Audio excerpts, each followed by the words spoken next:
Okay,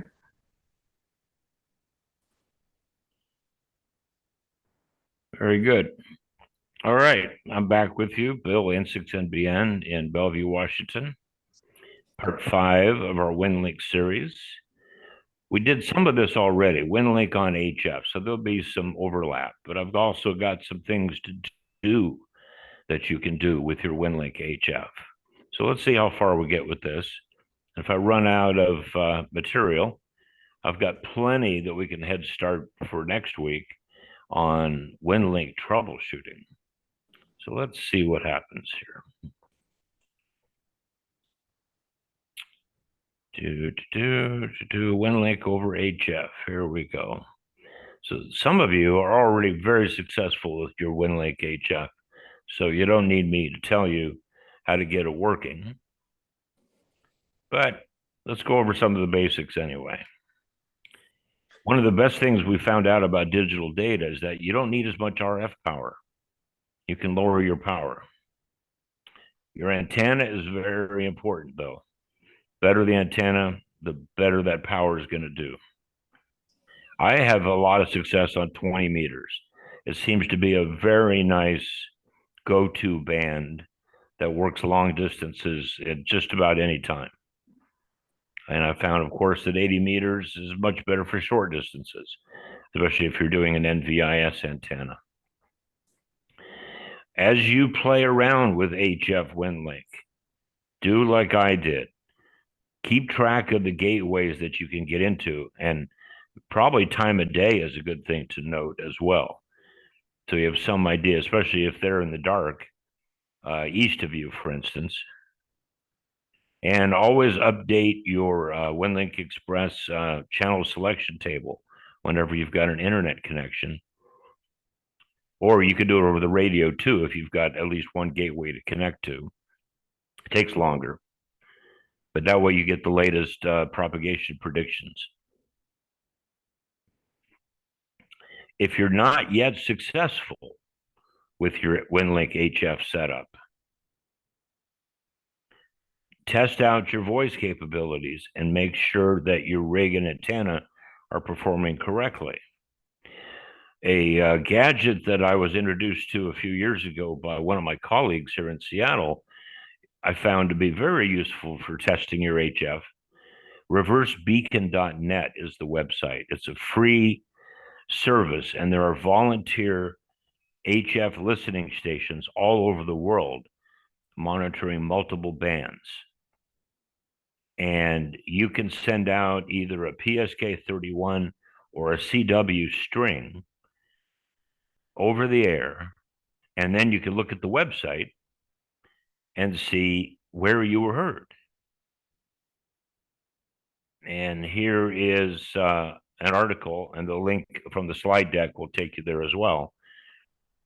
But I basically wrote up a review of this process when a fellow ham and I were trying to evaluate a antenna that had just been installed over our radio room at the North Seattle College. They put up a nice square dipole and a remote outside antenna tuner, but neither one of us knows enough about HF to get scary. So we came up with this hack that another colleague had told us about. And since I'm not very good at CW, we downloaded the FL Digi program, which will send CW for you. And see if I can go down this a little bit. We looked at the website. Let's bring up the website.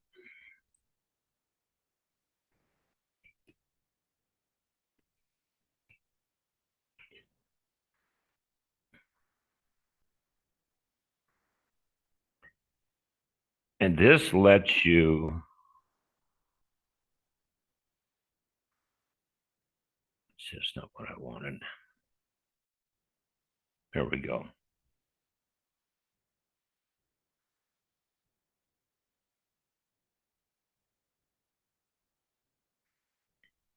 Once you send out a string, see, all of these were CW on 40 meters, for instance. You would see your call sign in the second column The first column is going to show you the station that heard you. And if you click on it, if you set up a free account at DxWatch, it'll automatically tell you everything about that station. So between those two pages, you can very quickly find out if you're being heard any place. So if we go back to what I was doing here. So anyway, David and I sent out my call sign as a test string using FLDigi. And all we did was play the laptop's audio into the microphone of the HF radio. Didn't even require any kind of physical connection. We did it on 40 meters and 80 meters. And lo and behold, we got heard. Some Canadian stations and even an Uruguay station. So I guess our dipole was working pretty well.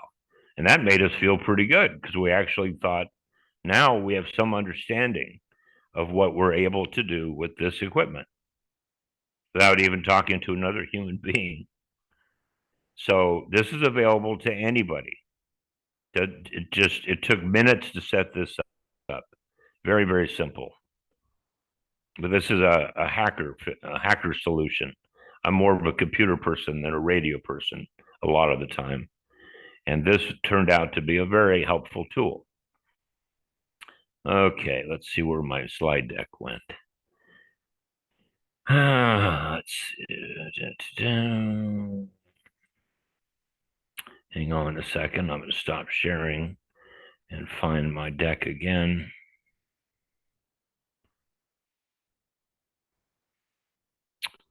Well,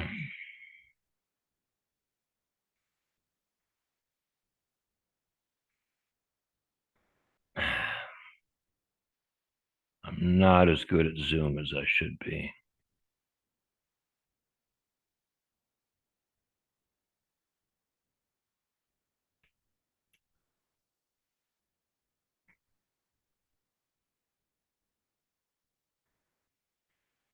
There we go. Okay, back to the slides. So, another way to test your equipment, especially if they're also learning Winlink or know how to use Winlink, is connect directly on HF between the two of you using what's built in to Winlink Express as what's called P2P, peer-to-peer Winlink. You're not connecting to a gateway, you're connecting to another ham. And as long as you're on the same frequency and you're both using the same protocol, such as VARA, you can exchange messages. It's a great way to test your equipment. And there are peer-to-peer practices going on frequently. And we'll talk a little bit about mcom-training.org. They just finished one on November 12th. They do them about twice a year.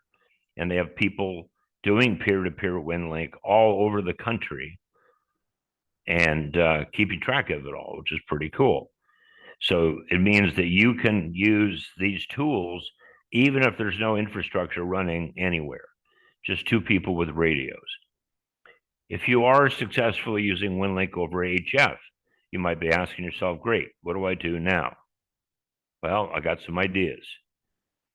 Stretch your legs. See how far you can reach. Try gateways that you haven't tried before. If your antenna and rig can handle it, try bands you haven't tried before.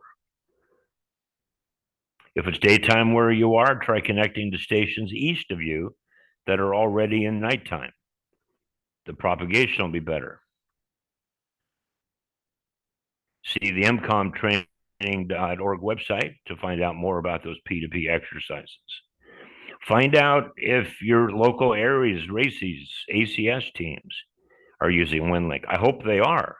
If not, you can help them learn and practice with them.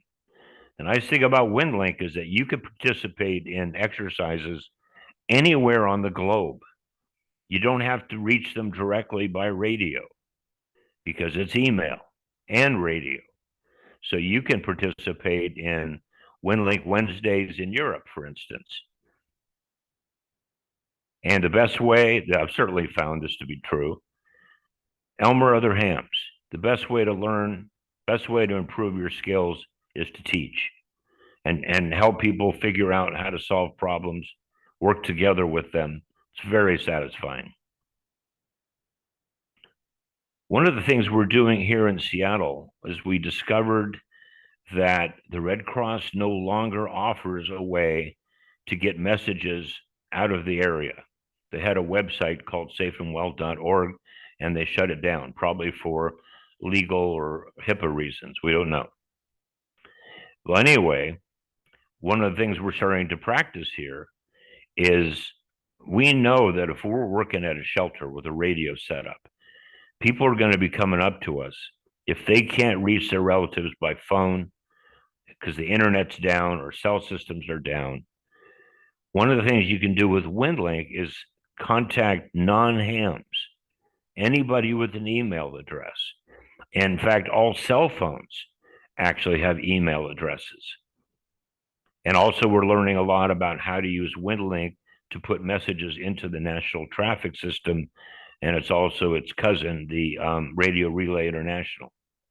There's actually forms built into Winlink Express specifically to route messages into those systems, that those messages will be picked up by hams near the recipient, and they'll call them, send a postcard, whatever is necessary to get a message letting them know that you're okay, you're in such and such a shelter, that kind of information. We're really learning a lot by practicing this. This is a Winlink skill that is definitely worth learning.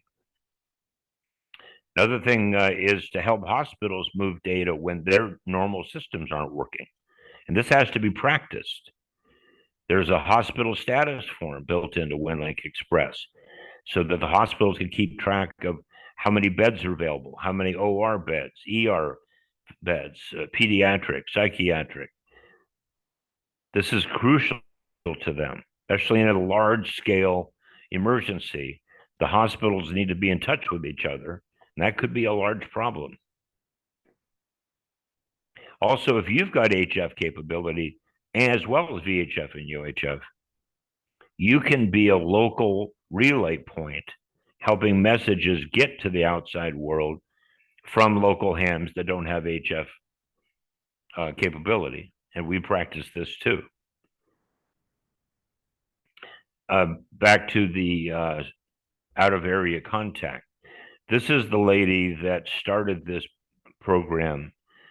I call her the Mother Teresa of the emergency hubs.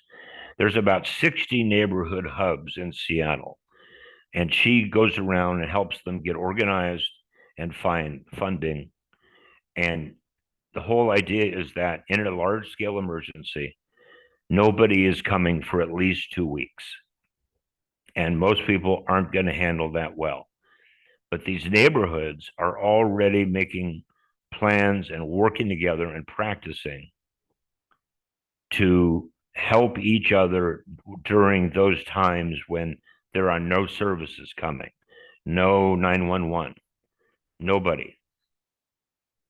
So she's also created this out of the area contact program. We started doing this last field day. I sent about 90 messages via Winlink, some of them directly to people by email or their cell phone, some into the national traffic system. And basically and we had a whole bunch of people out of the area ahead of time. They offered to help out. They could pretend to be relatives, and we sent them, we're okay, blah blah blah messages, and really taxed the system. And this was all done through Winlink. Another thing you can do when you're up and running, and let's say you are that very important contact point, and you've got HF equipment, and you've got a gateway that you can hit that's outside of the disaster area. But how do you know that gateway has a live internet connection? Well, this is a super easy way to find out. You send an email to query, QUERY, at saildocs.com. send it off, close your session, wait a couple of minutes, fire the connection up again. You'll get a response from the robot at saledocs.com letting you know all the things it can do for you via email. Anybody can use this. It's free. But you can also request news, weather information, joke of the day. There's a whole list of stuff. And all you do is ask the robot, send me a list of all the things you can send me.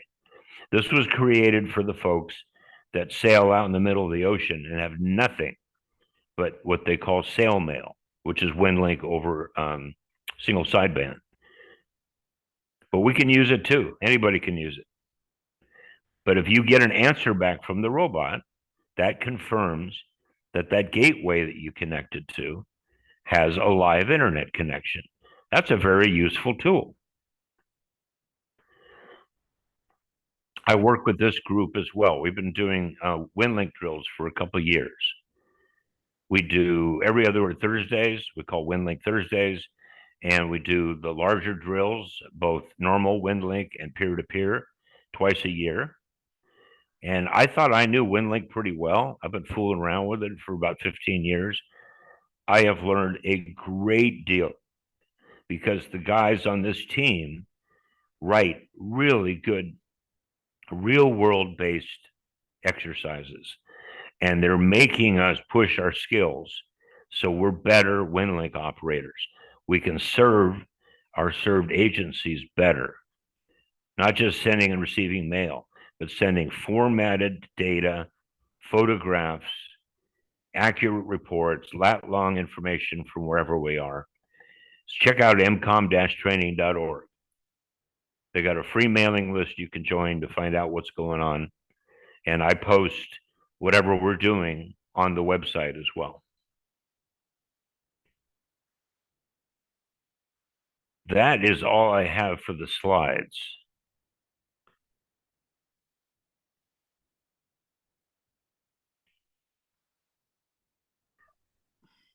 Any questions? Let me see if I can stop sharing here.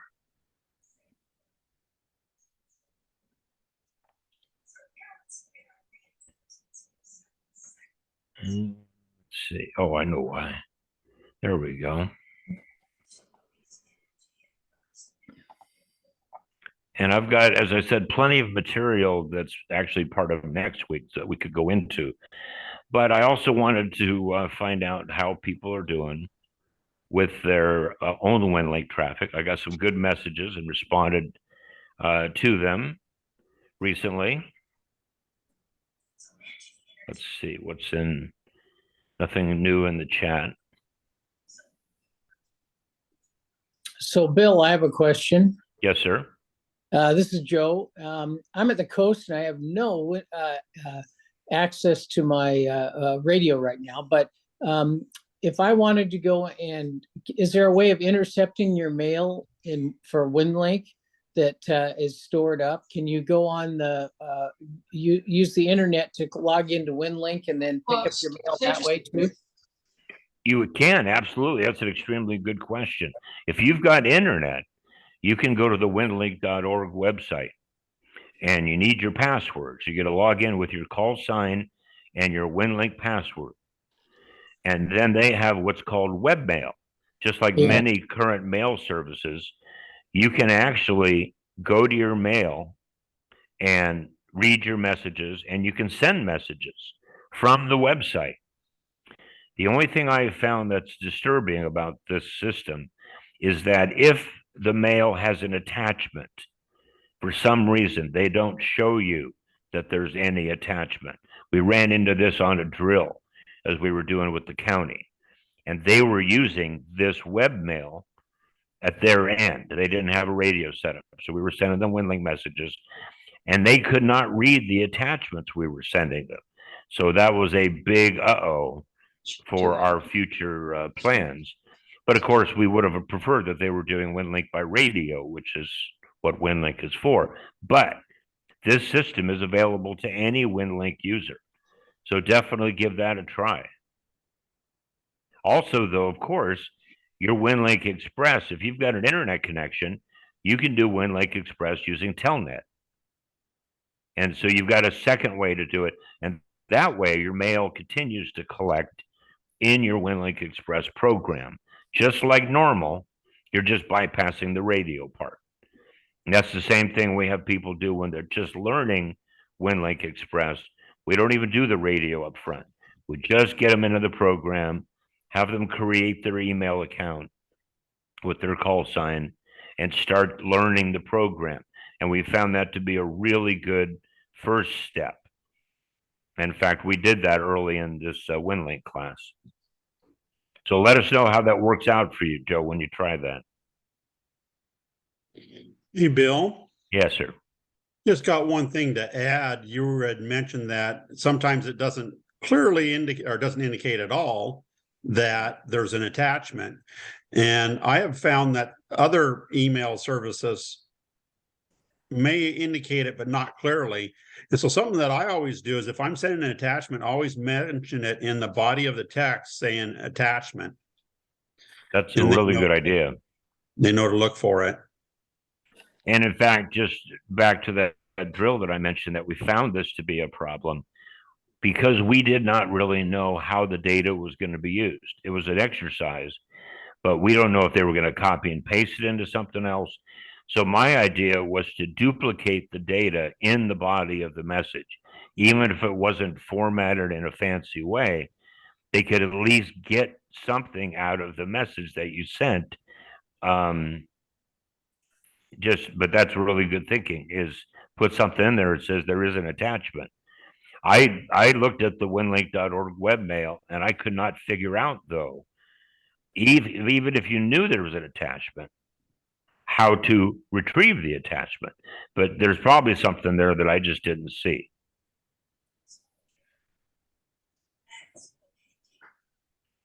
And let's see. Yeah, webmail.winlink.org, exactly. So you can go straight to that subpage of the winlink.org website. Thank you, Steve. And log in. Again, you have to know your password. So you log in with your call sign and your WinLink password, and there's your mail. Anything that you have not yet retrieved. Now, unlike other mail systems, if your WinLink Express has downloaded all your mail, there won't be anything for you to go see. But if you haven't been on WinLink Express for a while and you're able to get to a computer and you're able to get to winlink.org, then whatever new mail has come in will be there. And as I said, you can also send messages from there. So it's a fallback. If you've got internet but no radio, you can still function on the WinLink system.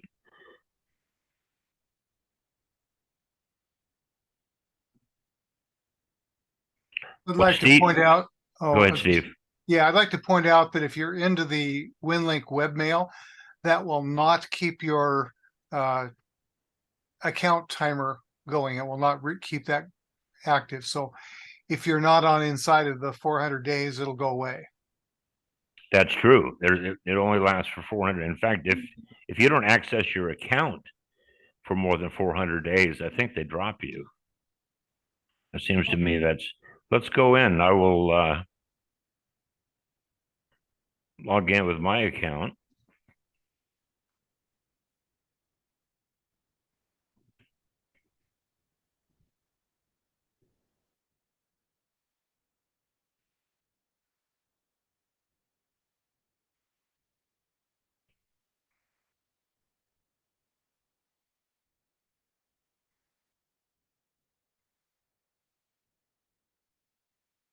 I use a password manager, so that keeps my password. Okay, so here's everything about N6NBN. If you go to the left side, you'll see my webmail. And they do make you log in a second time, unless you went straight to the page. Hey, it looks like Randy sent me something.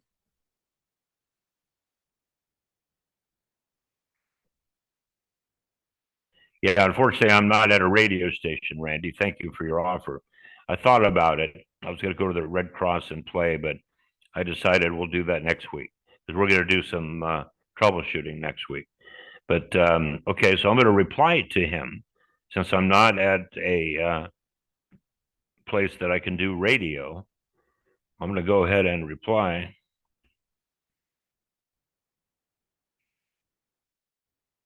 Let's try, because I definitely want to demo peer-to-peer for you guys. And he's here in Seattle, so I probably can reach him.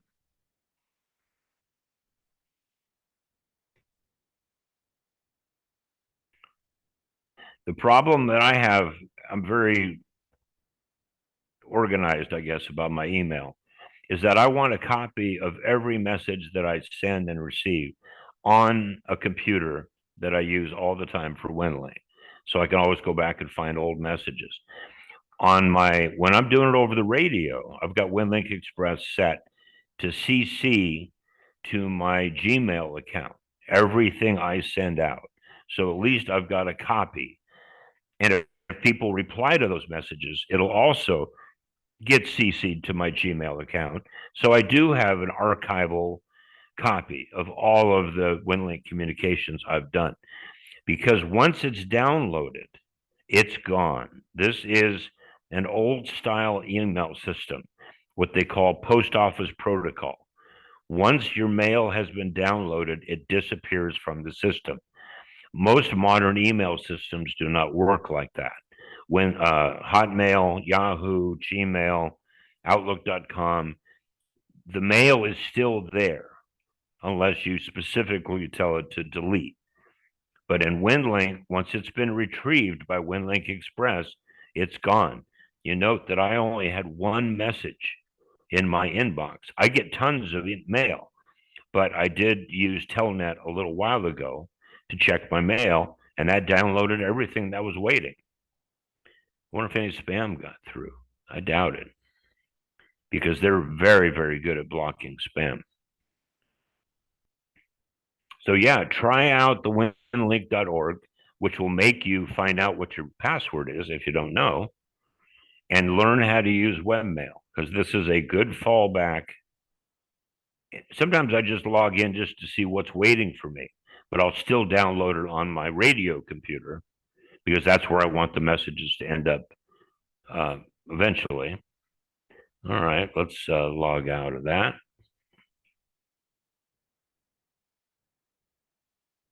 Let's see. I'll show you some more about MCOM training. And any questions, feel free. So these guys have been at this for a couple of years or so. And I've got to update that. That's no longer correct, November 3rd. And I do the website for them. So we got Winlink Thursdays. And what we did, we figured out that we're going to have hundreds of hams sending in messages every other Thursday. So what we did was take the FEMA region numbers and make clearinghouse email addresses in Winlink. So I'm in Seattle, I'm in region 10. So all the hams that play along with us in region 10 send their mail ETO-10.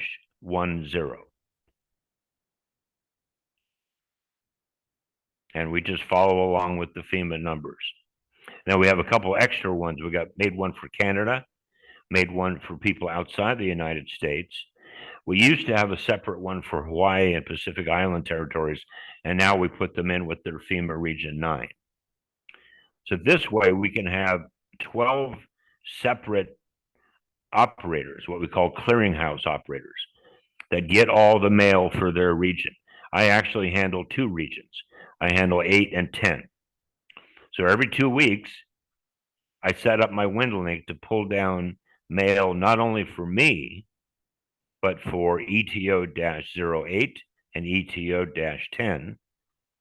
And I respond to all of those messages, and then we lump all the data together and send it to our mapping guy. So let's see. So if you're in Minnesota, you're going to be in region 5. And the way I've got it set up is that you can mouse over the state abbreviation and it will actually spell it out for you. But we want everyone that plays along with our exercises to know where they send their mail.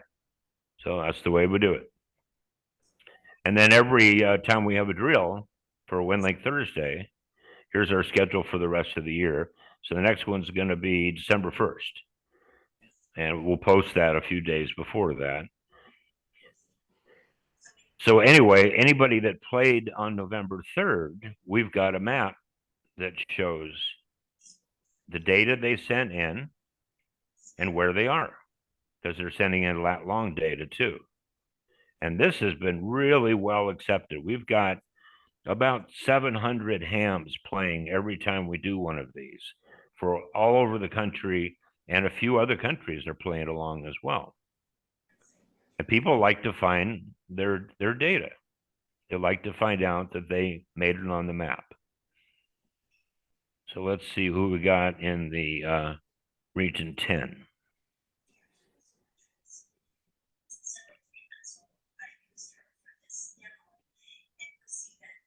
I think I forgot to send mine in, so it was not there. Oh, I know this guy, W70WO. And if you click on your push pin, it gives you all the information. This particular exercise was a weather report. We used a form that's built into Winlink Express to send a severe weather report, a pretend one.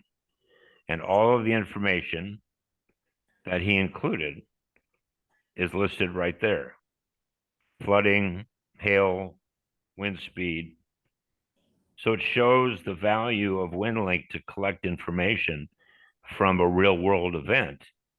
And we can easily codify and map it. And we could then display this in an EOC, for instance.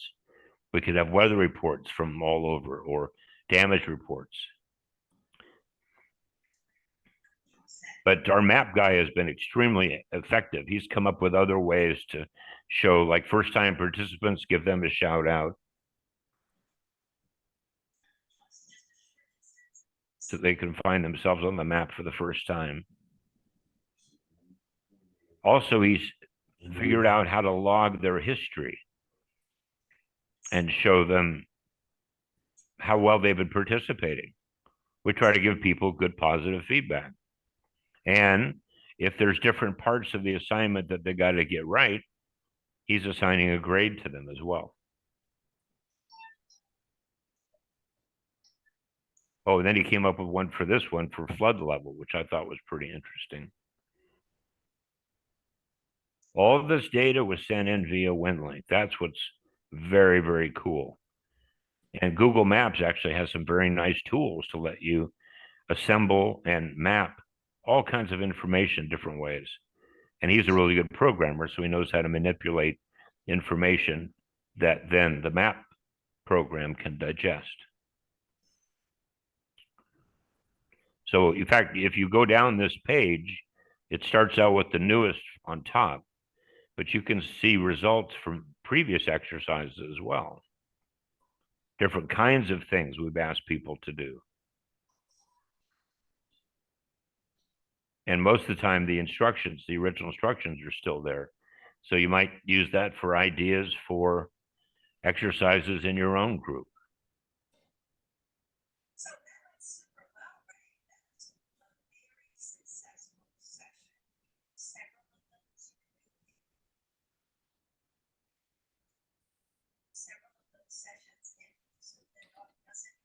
Any questions at this point?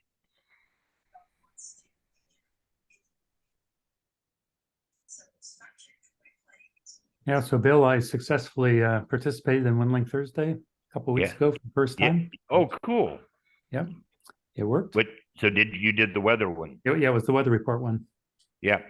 Yeah, I've learned a lot about template forms from these guys. I did not know much about them at all.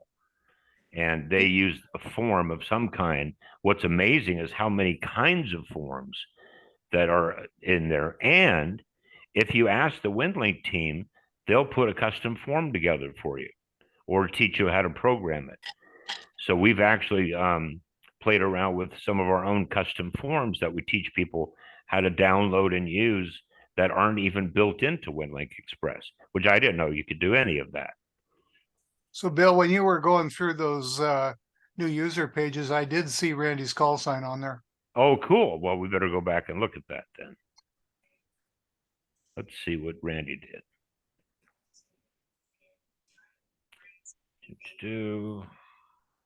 And he was the first time participant, so we should be able to find him on the first time page.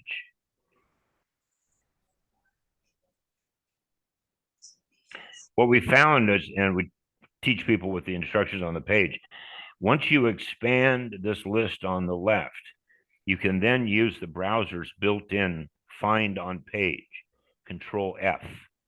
So at the bottom left, it's asking me find in page. So I do KGJ7 WLT, and there it is. It jumps right to it. So it makes it really easy. So here's Randy's first report. He sent it to ETO-10, which was correct. He's got latitude and longitude info.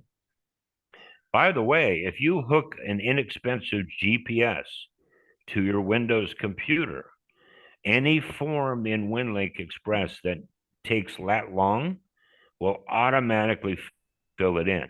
I was blown away when I found that. So it makes it really easy to send in net check-ins, weather reports, all kinds of other forms. There's a whole list of forms in Winlink Express. Perfect score. Nice job, Randy. Let's see. I wonder if his flood level report showed up in here. Let's expand the list. Control F. Search for his call. Yep, there it is.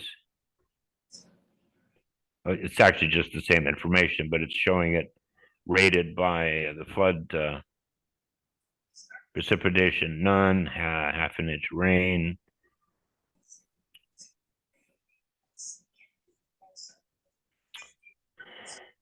Yeah, let's fire up Winlink Express here for a moment. I'll show you how you get to those forms if you haven't done this before. So you just start a regular message. You click New Message. And then there's this menu called Select Template. And it opens up a world of forms. So there's, for the mapping ones, there's a whole collection under Mapping GIS. Hospital status, hospital bed report, field situation report. We've used that in several drills. Here's the form that we used, severe weather report. So it opens it in a browser. Notice the lat long got filled in because the laptop I'm sitting at actually has a GPS in it. So it filled all that in for me. Although I don't think that's correct. So I'm not quite sure where it got that data. That grid square is way off. So I will second guess myself and say no. But anyway, you fill it in and then you hit submit. And if you filled in all the forms more or less correctly, it then shoves it back into the message in a formatted way and includes information about the form. So when we receive it, we'll see the exact same form at the receiving end. And I'm going to throw this one away. But Your latitude longitude didn't look right on that form either. It's definitely not right. So I don't know where it's getting Yeah. that. But I'm also in a building. So I don't know what my GPS thinks it's doing. It looks like it might be California. Maybe it's still stuck from when Oh, you know what? You're right. I did take this laptop to California recently. So it's got some old data, and that's not so good. I don't like that it's having a problem like that. That's a little concerning. So anyway, explore, if you haven't, explore the form system by going in to select template, and especially if you're in Washington State or other states. Oh, there's also underneath the U.S. Geological Survey, the Did You Feel It form for reporting earthquakes. And you can use it as an exercise form anytime. They're fine with that, but it actually gets sent directly to the USGS. So if you feel an earthquake, feel free to fill this out. They love getting the data from us. as I mentioned earlier about the letting out of town relatives know that we're okay, the radiogram forms are what we're using for that. The idea that you can send a welfare report into the national traffic system, and this will get delivered to your relative eventually. If it's an email address, it'll go instantly, but you can also send it to even a postal address, and a helpful ham will mail it to them if they can't reach them any other way. All built in. Amazing, the power of all of this built into Winlink Express. And the forms are updated automatically. You may notice this when you start up Winlink Express and you're on the internet. It will announce that it's downloading a new set of forms. So it's the development team is actively updating the form system all the time, weekly at least, if not more often. Oh, and by the way, earlier I mentioned about the, we talked about the query, the sale docs. So let me send a message out to them. Query at saledocs.com. And if you just say send info and then quit, send that off to the robot. Now I'm cheating. I'm on Telnet here. I'm not doing radio. But I'm going to post it to the outbox. Doesn't need a subject. I'm going to run Telnet here. Send that off. And it looks like Randy sent me another note. So I'll check his message. Oh, that was the same one we looked at earlier. See? Cool. Okay, so I'm going to connect again via Telnet. See if the robot sent me anything back.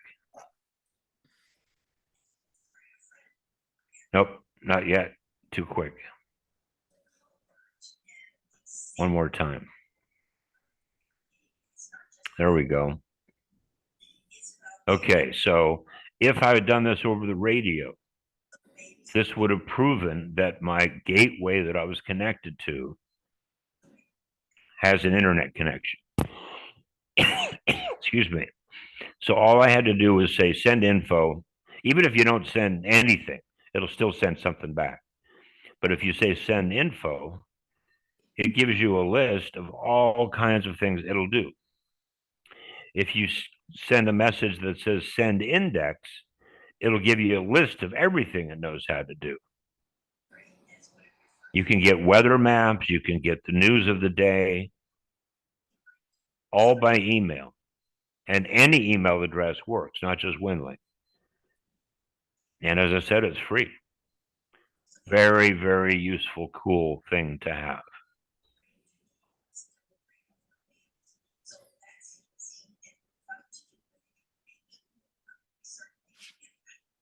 How are we doing? Questions, ideas, success stories, failure stories? I want to hear them. So Randy, Bill, I just got your email. Oh, good. Thanks.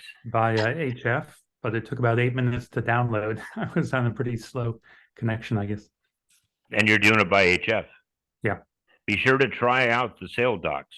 You can go to the website, learn more too, but it's a neat thing, especially if you're in a hurry and you want to make sure that any message you send is actually going to be, sent onto the internet. It's nice to know that a gateway has an internet connection. And that's one of the things I came up with, that's a very useful thing to have. But there's a lot of information that robot can also send you. That message you were showing us is pretty long, though. If you're on a slow connection like the one I was just on, it might take a long time for that to transfer. Is there a way to have it just send you a very short message that says the internet's up without anything else? No, but that's a good question. If you just, I think if you just put the word help in a message, you're going to get a very short message. Okay. But it shouldn't be that long. I mean, it's just text. Yeah. I mean, how many minutes did you say it took? It took about 8 minutes for your message to come through. Really? It says, what was it? 33 bytes per minute. It was How far away were you connecting? I'm interested. it was in Aberdeen, I think, the gateway I connected to. Where is Aberdeen? Out on Grays Harbor. Oh, So that's not very far. It's not so far away. I think it's That's interesting. No, I mean, it shouldn't be that slow. And you're doing VARA HF, right? Kilometers N7LOB. That's one that I usually can connect to, but it's not always all that fast. Okay. Well, do you want to do some demo for us? We got about 15 minutes left. Do you want to share your screen and show us what a session looks like when you're connected to an HF gateway? I could try that. I'm actually on a different computer than the one that my Winlink is on. So I put you on the spot then. Sorry then. Maybe somebody else is set up and wants to, but if not, I could. Okay. Maybe. Frank, how about you? Can you are you able to show us a Winlink HF session? No, I'm not. My problem is my HF. I've got a noise floor of S9 and I'm down in a hole. Ooh. I don't get out very far, or I don't hear. Let's put it this way, I get out very well, but I don't hear very well. Okay. So, yeah, I've done HF, but not from here. Okay. Well, I'll do some of that next week. I'll definitely do another live demo for our troubleshooting session next Wednesday.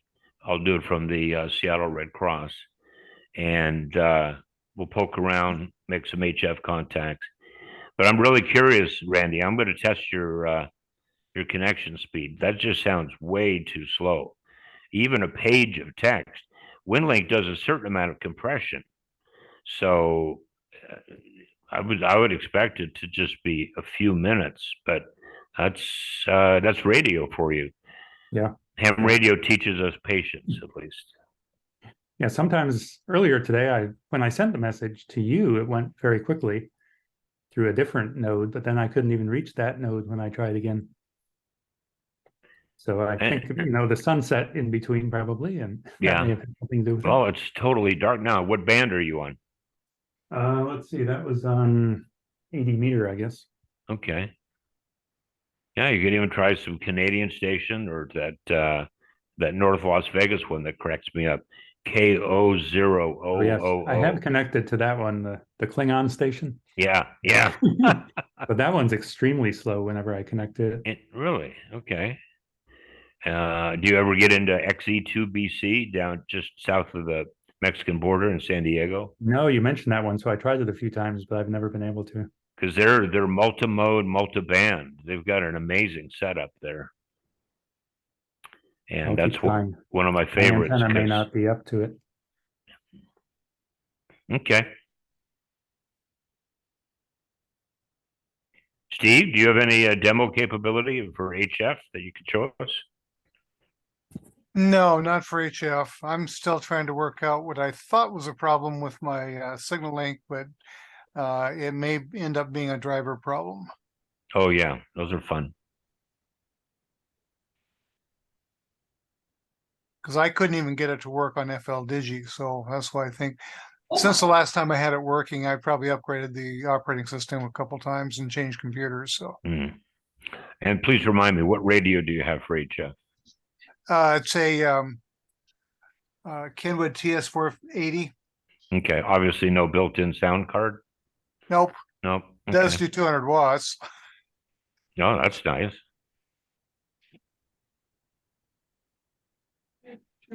Yeah, if you want to turn it off and if you want to pull it out.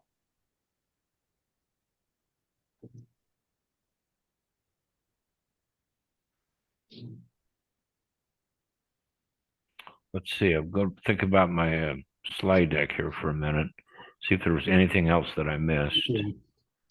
Talked about the Seattle emergency hubs.